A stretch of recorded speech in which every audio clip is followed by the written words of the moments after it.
Hey guys, and welcome to Real Life in Real Estate with your host, me, Berto Antunano of MIT National Land Services, a NEWMARK Knight Frank company. We're a publicly traded national title insurance company focusing on all residential and commercial transactions. Of course, if you have any title-related needs for any upcoming purchases or refinances, you can always message me directly on whichever social media platform you're viewing this on. So today, very excited. This will be a lot of fun. Oh, see, it is a good time to buy. So much so that he's getting phone calls as we speak. Today, we have my good friend, Alex Carini, the president and owner of the Carini Group here in New York City. And of course, Orly Chen, top producing agent, Platinum and Diamond Club member at RE/MAX, which was the first company I ever worked for when I got into real estate. So great choice, Orly. Thank you guys for being here. Thank you, Berto. Great to be with you, Berto. Yeah, I mean, we're sort of celebrating phase one as well, which is great. Oh, hold on. Well, there you go. Your video popped out. We can edit that. Yeah, yeah. No problems. Hey guys, so this is exciting times, right? First week of phase one. Orly, you might be in phase two, right? Can you show? We're in phase, yeah, going into phase two now. Ah, very exciting. I feel I'm so out already that I don't feel anything anymore. I don't have time to go shopping, so it's a non-issue, but yes, we're at phase two now. Ah, nice. It's interesting to see how things are moving in different parts of the country, you know, so I'm looking forward to hearing your point of view. And, and of course, you know, Orly, you'd mentioned that, you know, you have a family. Alex, I know you just had a baby recently. So what has this been like the past couple of months for you guys working from home? Well, I would say it's been challenging, to say the least, that's for sure. I mean, yes, I had a baby, he's about 3 months old. And so, but I tell you what, I mean, I really see the silver lining on it. On a personal side, you know, I probably would have never gotten this time to see my baby and to spend more time with my baby if this hadn't happened, right? So that's a good thing. And I would say business-wise, we've been busy. You'll be surprised to hear that. But the way I looked at this, you know, whole situation, which by the way is very unique because it hit worldwide, right? And we have a lot of international clients. So it's probably the first time that the world stops for 2-3 months, or depending where you are and things. But the way I looked at this is, what is it that we can do and what is it that we cannot do and can do, right? And the main thing is we couldn't really show properties in New York, so we're very limited on that side. But everything else, really, we could do from home, right? With an iPhone, with a Mac. So you'll be surprised to hear that we've or maybe not, hopefully, but we've been working throughout the pandemic, and we've actually been able to pick up good business because we have realized that if you actually put in the work and do business development activities like you were doing before, it's much, much easier to pick up business.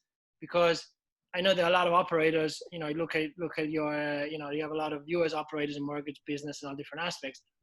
9 out of 10 people are probably on the couch, which is why if you actually do the work, you see that the amount of business that it lost because of the loss of transaction is actually less than the amount they can pick up because of less competition. This is what I've seen in my personal experience. Absolutely. Well, it's good to hear that you're seeing that. And also, I'll just chime in that your son's Ferrari baby carriage is the cutest thing I've seen in a long time. The idea is you know, he has a Ferrari. I don't, so I want him to have good things. He has to get better and better. That's the idea. One step ahead of you. That's great. Orly, so what's it been like for yourself? You're saying you've already feel. So you know, I actually, the first 2 months where everybody were home and nobody was going out, where just like Alex says, was the best experience of my life. I got to actually have all my children back. They live in the city. So one of them was in Israel. 2 of them came from the city, and we stayed together. I actually got the corona. So I was very ill. And all of a sudden I've seen those great, you know, the great family that I have coming into and show me really who they are, and I was very proud, and they helped me a lot.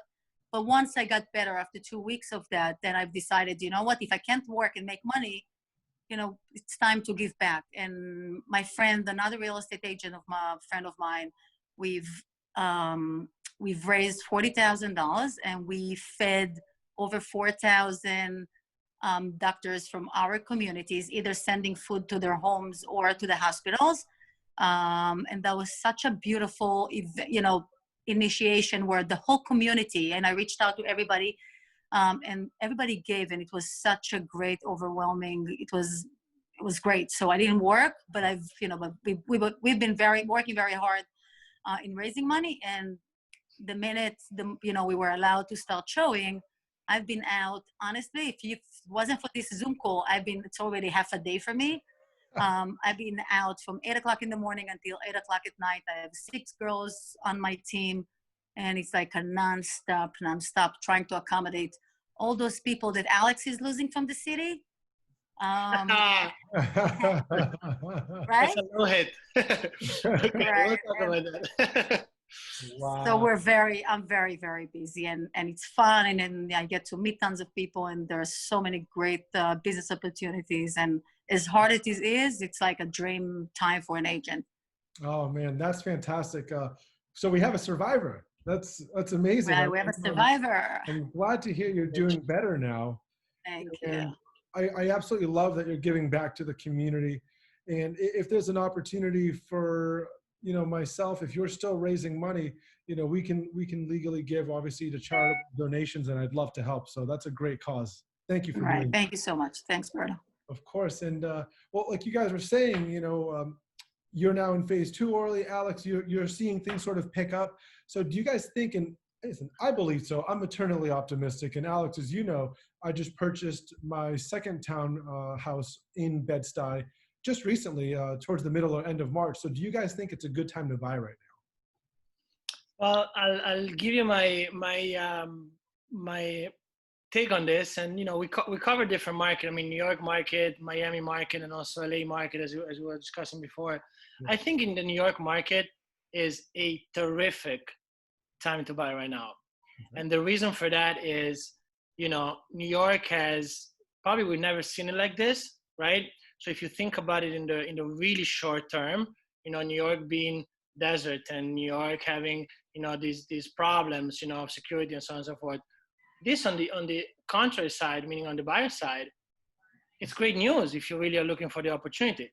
And then the way I look at real estate is, I never looked at real estate in 1 month, 2 months, 3 months. And I personally don't think most of the people do, or nobody does really. Mortgages are 30 years, people are buying for 5 years, 10 years. And so you really have a small window of opportunity right now of people that are out there and they're now withholding their listing to actually get a terrific value. And then you have to make your long-term bets, right?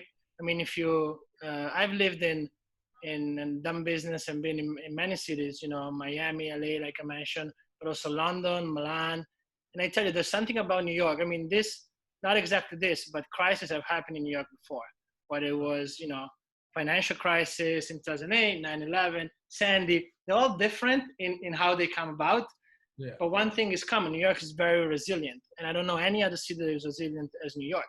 So my long-term bet is for sure that New York is not going to lose population when you look at it in the next 2 years, 3 years, 5 years, 10 years. Yeah. If we are, 8.5 million people now, I don't think we're going to be less in the next 10 years.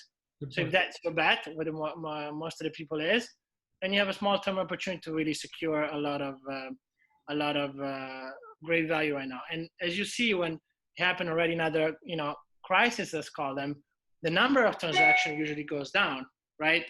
Because people are usually not over-leveraged, especially in premier markets like Manhattan. They don't buy with 3% down or 5% down. There's very few foreclosures in Manhattan because people are not over-leveraged. So a lot of time you see less transactions because people withhold it and they decided to rent it. And then what happened is, when the market gets better, they go and sell it. Now I see a discount, just to be very practical and tell you what I see the market being, between 5% and 12%. If we were to, it's hard to say, average numbers depend on location, building, but, to give you, I want to give you some also juicy things that, are actually practical. And, I think that, it's a great opportunity for that reason. But now when I look at it, I mean, out of my clients and also out of the residential business part of it, 90% of people have been paying rent, okay? on apartments wise. Retail business completely different. So that proves again that the residential market is really, I call it crisis-proof asset, where actually I see a lot of people pouring money from the stock market and that kind of business into the residential aspect, and especially in prime areas. Because prime areas right now, they're very, very hot for buyers, let's say, because of the reason that I explained before. Yeah. So that's what I see. And also, so Alex, just saying 12%, about 5 to 12% reduction in value since what? Since, let's say, the beginning of the year? I see it since pre-pandemic. You know, it used to be a buyer's market, you know, because of what's price point. But the percentage that I'm saying is before the pandemic with current market for the people that need to sell. Because if you don't need to sell, a lot of leverage, you're not on the market, you may not be on the market. Now the situation is changing very quickly because, as you know, this is the highest mortgage application that we've had since January this week, right? So people are buying a lot now. So that's why I said there's a small window of making things happen. It's always a movement, but I think it's a great, great time. Wow. To be a buyer, not to be a seller, though. To be a buyer, and I think in September they're gonna trade punches a little bit again back, because then it's gonna be okay. Where are we meeting? You know what I mean? Yeah. I think there's gonna be a huge pent-up demand. I don't know what you see in New Jersey, but that's what I see in Manhattan, and especially premier areas. Yeah, very interesting. And yeah, so what are you seeing, Orly, in New Jersey? So it's funny, in general, I always say to my client, when people say, "Is this a good time to buy? Is this a good?" I never look at buying a house as a real estate investment. Honestly, if you're looking for a real estate investment, go. I'll buy you an income-producing property, a two-family, a multi-family, whatever. And when you buy a house, it's almost like when you go on vacation. You spend $30,000 a week. Is this something that you're ever going to go back? Yeah, you're getting back something that is, is more than money. It's the experience, it's the time with your family. So buying a house is the same thing. It's never, in my opinion, an investment. But I do agree that there are better time to buy and not to buy. What I'm seeing now, and what I think going to happen, it's a little bit different what Alex is telling me about. So, and I'm happy to hear his perspective, because he would definitely know more about the city. But I'm actually, I always reach, my clients are people that are coming always from New York City, Upper West, Upper East, Tribeca, Hoboken, Weehawken, Jersey City. These are the people that are actually moving to Tenafly, to North Bergen in general. I live in Tenafly, and I'm very active here in Alpine, Tenafly, Crestkill, close to Demarest. We, just to give you an idea, we are 5 miles from the George Washington Bridge. On a good day, I take a backpack with me and I walk to the city. That's how close we are. Wow. So the type of people that comes and reach out to me are the type, the hesitant. Should I make the move? I love the life in the city. Everything is so accessible. It's vibrant. It's fun. But they live in a 1,300 square feet in Upper West Side with 3 children. And there is this conflict between, am I staying in the city? Am I getting my kids out of the city and for more space? Those people that were debating, there is no conflict anymore. They're buying. These are the ones who pull the trigger first. So, this is what I'm seeing now. And the majority of them are, help peak, the high-end market has gone up very much. So if let's say the pro-pandemic, we were slow on the high end, and high end here would be, let's say, north of 2 million. Now I'm very busy with the high end, because those people can afford keeping their apartments, not selling. They just, whatever they see that they like, they just buy. There is really, we've been selling a lot of high end homes. So I'm seeing more demand, from those people, and those that were never considered moving to the area, all of a sudden they're the one who debating. So I'm very busy with those people coming, I feel like a tour guide, and we explore, we go, we see, and, I'm speaking about the schools and the proximity to the city. Certainly now, to be a good, I think, and this is where I think different from Alex, I do think that we're going to see a state of mind, buyers change in their state of mind. I think they're going to value space over the lifestyle in the city. Because at the end of the day, think about it, Alex, what do you get for $2 million in the city? Not much. I have children in the city and I know what they have. So really not much. You're getting a nice apartment and a dormant building, and $2 million buy you half an acre property that is a park like in Tenafly, with a swimming pool, with a 5,000 square feet house. So another Corona event coming, quarantine is fun. We actually enjoy, when would I ever have the opportunity to sit by my pool with my children and enjoy the backyard that we have? So it's a great time to be a buyer, period, to move New York City and come to, to our area. I don't think it's the end of it. I think we're going to see more and more people coming. Think about it, where it's a very small, Tenafly is about 13,000 people. How many houses do we have? What, 3,000, 4,000?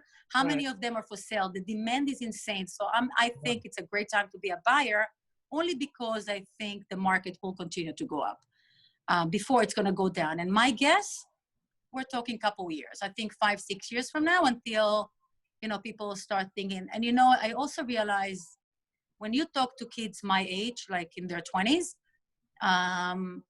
they even think about, they have somebody, they have boyfriends, girlfriends. So they even think about, maybe moving to the suburbs, or cool, not a bad idea. Anyway, I have to work from home. Why am I paying this high mortgage in the city? And, so when people in their age start to talk like that, then it makes you wonder, it's like changing the way people think about big cities. And I think this is where I'm feeling, to your answer with my very long answer, to your question with my very long answer, I think it's a good time to be a buyer. So listen, both of you think it's a great time to buy, and it's interesting to see the perspectives. And I think New York City's an ebb and flow sort of city. I absolutely hear from a lot of my friends in my age group, at least, that yes, they want more space. They're looking to move out, maybe Long Island, maybe New Jersey. But at the same time, I think there's going to be an equal amount of demand of people saying, hey, you know what, prices are low. Now's my time to actually buy in New York, or at least Brooklyn, because we live in Brooklyn and we love Brooklyn, and it's a hop, skip, and a jump away from the city. So I see both angles, and I hope you're both right, that it is a great time to buy. And Alex, you made a great point as well. I like what you said about how New York City's something about a good investment, because I read recently that a wealthy Peruvian family, of course, I was born in Peru, so I always think about I can already. Yeah, right. A wealthy Peruvian family bought 8 condos in Manhattan because they felt that it was a better investment than putting money in the bank. And that was in the newspaper. It just came out recently, which I thought was pretty cool. That's a great. Was Alex client? I wish, because I would have got the title. For the Peruvian connection. Yes, Berto, what's going on? So no, it's actually a great point, because yes, that's another topic. So I call it. You can look at it in 2 ways, right? Bulk buying, bulk unit, and by the way, developers too. A lot of developers right now are buying unsold bulk units, a lot of high numbers, 10, 20, 30 more, in new development they either haven't sold or they're in construction, and so on and so forth. So that's one way absolutely to do it.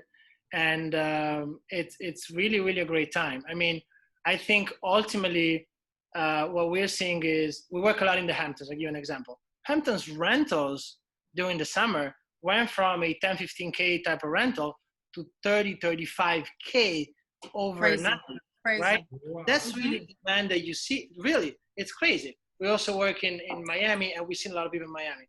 So I've definitely seen a big spike on the rental short-term market, because truthfully, people don't know what's going on, right?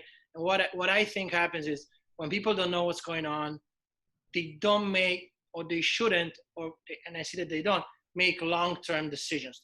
They kind of wait till they get a rental and they say, okay, what's going on next? Because real estate is a long-term thing. So I do see a huge opportunity there. I think ultimately things will come back to natural behavior. So the reason why cities like New York, London became this way is because people like to be together. People like to be, connected. So I think, and people forget really, really quickly. Yeah. People forget really, really quickly about things. So true, that's true. I think there's two sides. So I think your business is absolutely amazing right now, because, it's really the time to push it.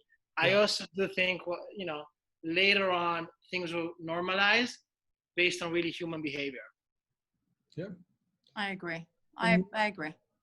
and, at the same time, both of you, of course, we're talking a lot about buyers, but when you've been in the industry as long as you guys have, you clearly have a lot of listings, a lot of sellers, you've developed relationships, and people know you obviously in your area, right? I'm sure Alex has a following in Orly, being in your market. I'm sure everyone knows who Orly Chen is in your counties, right? So obviously selling properties is equally as important.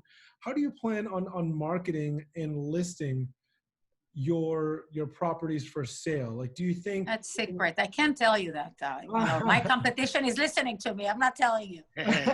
well, let me ask you this then. Do you think people... I'll tell you in general. General is great. Yeah, I'll take general. But do you think people will still have open houses and these fancy broker open houses?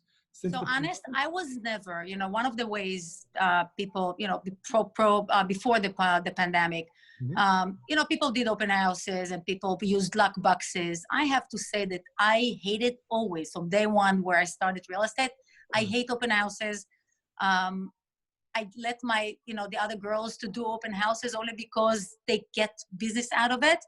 To me, I'm a very personal person. I like the one-on-one, and I feel that I'm much more effective when I'm a one-on-one showing, rather than have the whole neighborhood come to see the closet of this girl, and not necessarily to see her house. So I'm not an open house, never been.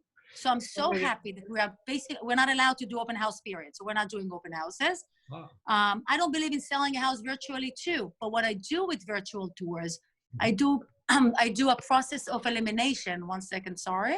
No problem. We do a process of elimination where this is like, here, this is what the house looks like. Do you think you want to come and see it? Because we're trying to minimize the amount of showing, to be considerate to people who are still very concerned about the coronavirus. So I've been doing an actual, not the virtual, an actual tour where I walk through the house and pointing out, the pros and the cons, and just to get them to feel the house. And then if they want to come and see, then we do that. And then, and then it's a personal showing. People come and we actually show them the houses. We do tons of online presentations, the drone footage, good photography, trying to be as clear as possible, so people want to come and see or don't want to come and see. Because really, we do not have time I don't have time to waste. So I'm trying to be as accurate as possible with what is it that I'm selling. And I think it's been very successful. We've been very, very good in translating and trying to explain what the house, looks like. No open houses, no lock boxes, none of these nonsense. I love it. I like how you're using the virtual tours just to really listen. You're saving everyone's time. Exactly. It's exactly. And process. Very useful, by the way. Very, very useful. Yeah, interesting. Were you doing that before the pandemic? So I've always done the virtual tour, but it's a virtual tour that the computer, that I will do the photos and the computer will translate that into a tour. What I'm doing now is me. It's like me showing the house, walking through, every room and pointing out things, which I didn't do before because I never, with my accent and my, didn't think that I would be the right, but, I think it's very useful. Actually, I found out that people like that more than any computerized tours that I can come up with. They just, people it's so strange that people like to be personalized. So this virtual thing is, it's okay for now, not happening for a long term with me. I need people. I like to engage. I like people coming. So I think that's at least in my environment, that's going to change very fast. Yeah, agreed. Personal is always great. If next time you're actually in the city, we'll grab a to-go coming coffee. For a drink, Berto. Yeah. Exactly. That'd be great. I'm missing those rooftops. I need a rooftop. That's why, I know. Same. I miss the views. I know. Alex, how are you listing or marketing your listings right now? So look, I'll tell you, I couldn't agree more with Orly. I think that open house were dead a long time ago, really. And what she's talking about is exactly true. There's a lot of window shoppers. Probably the last time that I think open house were effective, we're talking 2015, 2016. And in those times, where actually you'll get a buyer. And I think, like many things, this pandemic, if you want to, go back to that, has accelerated a lot of trends that were already true. And this is one of them. Now, the hot topic currently is virtual showings, right? Oh, not a buyer. I'm sorry. Bye. Sorry about that. That's a Peruvian guy. Yeah. Maybe didn't get the deal accepted. You need another condo. That's Yeah, the beautiful life. Great. So about virtual, I tell you what I think. I mean, now everybody's talking about technology, virtual, and it does happen. We do virtual tours, but the difference is that people very rarely commit after seeing something virtually. And I tell you, we used to do a lot of it, especially early on, 08, 09, 010, with international buyers, where, especially I represent a lot of Europeans, the euro was very high, you didn't have time to come here, did the closing with proxy, and you used to do a lot of this. That's another reason. When somebody lives 10 blocks away, okay, 100%. first email they send you is virtual tour. Do you have it? Now, it's almost expected. That's between that and being a final step, I don't think it's going to happen. I think people are going to expect it more and more. So to be very practical, before one company out of 10 used to do it, now 5 or 6, 7 companies going to have to do it. But it's going to be an intermediary step. I don't think real estate is going to be virtual. And I think, and overall, I think, for a company like ours that is a boutique company, in 2020 is very much easier to compete because, practically speaking, our listings are on all different platforms at a very low cost, just like the large companies. And what sellers are really looking for right now is buyers, right? And so our marketing, it's really to people that are not here, which they've been halted, but now there's new waves of the ban being lifting. So like we were discussing before, some countries are ready. I have buyers already that say, oh, you guys are opening, we're already open. So are we buying, right? So that's what sellers really want. Ultimately, that's what, makes things move. And I will say one more thing. I mean, regardless of, marketing properties, etc., which is very important, but marketing yourself in general, I think personal branding would be more important. I really agree with Orly on the personal side of things. I think people want to know, especially in residential real estate, want to know who they're dealing with. And you can't anymore put on a mask and say, hey, this is Alex with a suit, and this is Alex in a pajama. This is, it doesn't work the way. And by the way, I received recently some backlash on LinkedIn, okay, for posting my son, okay, and say, oh my God, LinkedIn is not somewhere that you put my son. The way I look at it is, I want to know who I'm dealing with. I work with families, and I don't think there's anything wrong to actually know that you're working with a person, that it's authentic, and you know what you're getting, So I really believe that personal branding is going to be so important, and especially in business. Yeah. Yep. And Orly, you were mentioning before as well how important it is to have that personal one-on-one connection. So speaking of what Alex just said, when and you don't have to reveal all your secrets, but when you are doing your marketing, do you have like a personal touch, and you like to include like maybe family, or even now you're showing us your beautiful home in the background? Like, So that's actually a very difficult. A lot of my competition always, get their camera into the resolution of, here is my cup of coffee, and this is what I do in the morning, and video. I'm a little bit more reserved in that sense, but I think I'm changing and I'm adapting. I'm older than you guys. So, I don't like to have my life, my home as everybody's living room. yeah.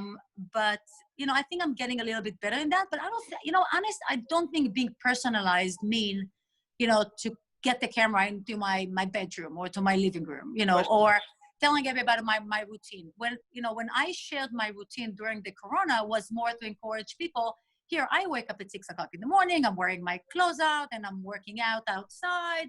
Nice. Encouraging other people to do the same, putting the music out. Like, it's not the end of the world. I actually was more of, guys, life is not too bad. Everybody was so hysterical and crazy and scared, and I was sick and still woke up. So to that extent, yes. Not to the extent where I want the buyer from New York City to look at my lifestyle and how I exercise and how I live. Yeah. And then it's going, oh, I want to be like Orly. It's not me. Personalize me and keep, it's like meeting you personally, showing you what I think, promising you that I will never sell you something that I wouldn't sell to my own children. This is to me being personalized, not what I'm cooking, what I'm eating, you know, and it's not me. I'm you know, typical Israeli. I like my privacy. I like my, you know. And in a word, Orly, is like being you. Just be me. This is me. Exactly. You know what? You know, there are a lot of other great agents, and you know what? I've seen that when I stayed authentic and true to myself, regardless of all the technology and everything that's going on. Absolutely. You know, people still chose. You always have those people who like more the corporate style of agent, and that's fine.